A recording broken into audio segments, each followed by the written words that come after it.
I want to welcome you to the Phoenix Bookstore. I am Jeannie Brittingham Erstead. I go by the name of She Who Remembers. I do audio tapes for KPFK.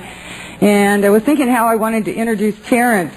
I took my name She Who Remembers because of my love of history and the ancient.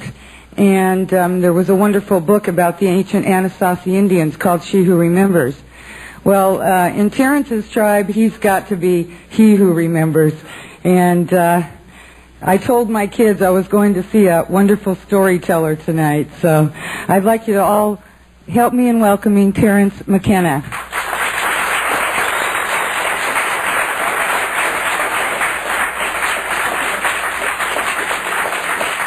There are copies of archaic revivals here also. Okay.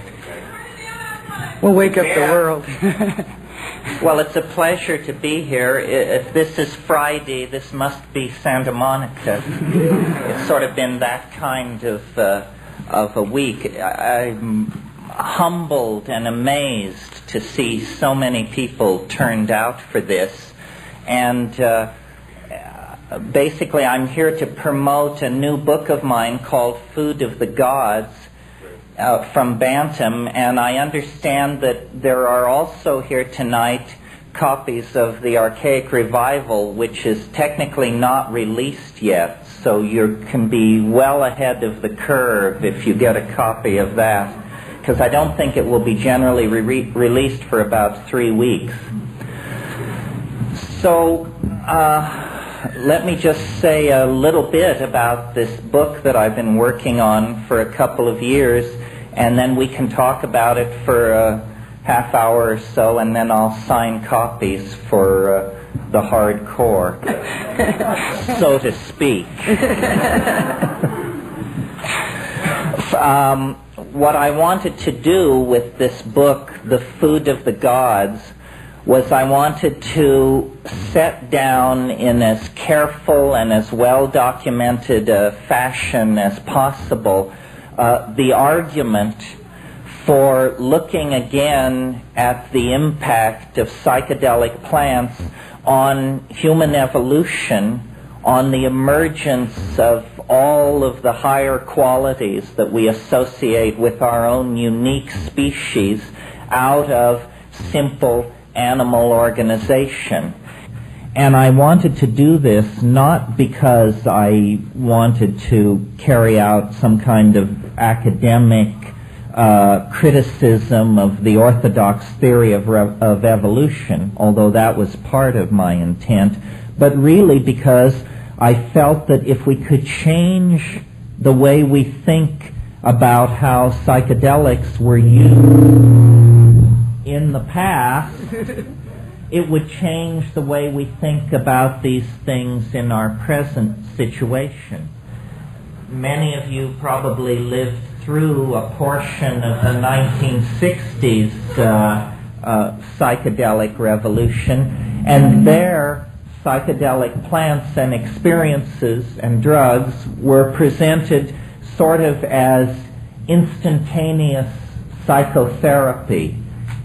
There was not in the 1960s the awareness that these were not something new, these experiences and compounds, but really what was being discovered was the world's oldest religion as it was practiced during the first million years, before it was taken over by beady-eyed little priests with their shopping lists of moral commandments and prescriptions. Basically, you see, there is a great mystery about human emergence out of animal organization. The orthodox theory of evolution works very well for explaining how higher plants emerged out of simpler plant forms, how higher animals emerged from lower forms. But the great unsolved mystery of evolution generally is located in our own peculiar story, because in less than a couple of million years, the human brain size doubled during the last 3 million years. This has been called the most explosive development of the organ of a higher animal in the entire evolutionary record. And so then the question becomes, what was the cause? What was the detonator? What was the catalyst which literally revealed the presence of the human soul floating on a platform of primate organization? And the case that I have made is, I think, very simple, very easy to understand, and has deep implications for how we live our own lives today and how we organize our societies today. It's a very simple 3-step process.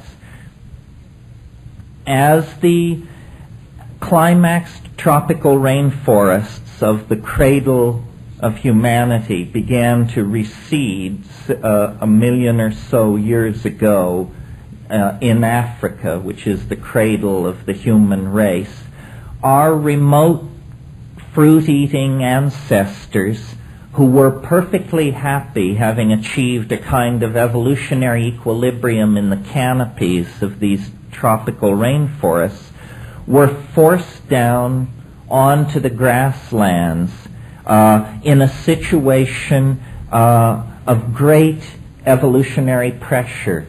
They were having to learn new forms of locomotion, bipedalism, a new way of coordinating the visual system, binocular vision, and most importantly, they were coming under dietary pressure.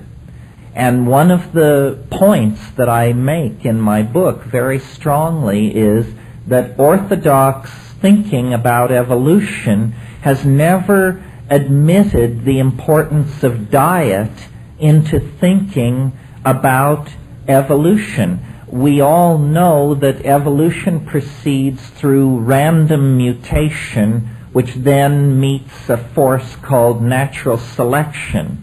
But usually random mutation is presented as something which is to be traced back to cosmic rays and radiation present in the environment. Certainly, this is one of the inputs